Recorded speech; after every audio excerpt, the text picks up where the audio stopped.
Bonjour à tous, ici votre capitaine de route. Aujourd'hui, on se retrouve pour le débrief de la 11e étape de ce Tour de France qui avait lieu cet après-midi. Départ de feu pour Mathieu Ladanius qui attaque dès le kilomètre 0. Voilà, il prend 5 minutes d'avance très rapidement étant donné qu'il est seul.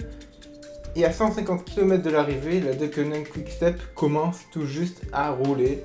Voilà, vraiment un début d'étape tranquille. Sauf que un groupe de contre sort.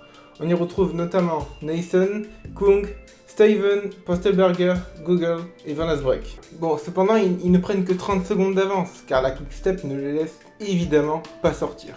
Après 10 km d'échappée, le groupe de poursuivants est donc repris.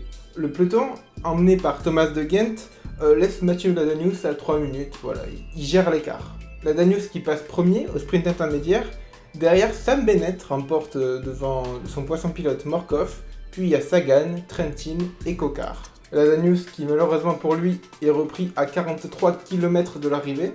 Abandon de Mühlberger, malade malheureusement, à 38 km de l'arrivée. Grosse chute de Yon Izagirre à 30 km de l'arrivée. Malheureusement pour lui, c'est un équipier en moins pour Miguel Angel Lopez puisqu'il abandonne.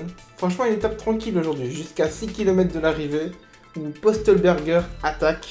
Il a été suivi par Bob Jungels et Casper Asgreen. Ils tentent beaucoup honnêtement, et vu qu'ils font partie d'équipes de sprinters, ils n'ont plus beaucoup à rouler derrière. Mais malheureusement pour eux, ils sont quand même repris à 2 km de l'arrivée. Donc on arrive évidemment au sprint, et là, sprint chaotique, car il n'y a plus beaucoup d'équipiers. Il y a des vagues, il y a des coups d'épaule, on va y revenir. Mais finalement, c'est Caleb Ewan qui s'impose devant Sagan et Bennett. Sauf que Sagan est déclassé à cause d'un coup d'épaule sur Van Aert. Moi, je trouve ça sévère. Il méritait peut-être une sanction parce que c'est dangereux. Mais Sagan, il a peur parce que la route se rétrécit devant lui et que Van Aert, il garde sa ligne. Et donc, du coup, la voie se rétrécit devant lui. Pour moi, Sagan, je sais pas si c'est possible pour les commissaires, mais il aurait plus mérité de perdre 3 places que de perdre tout, de totalement déclasser de l'étape.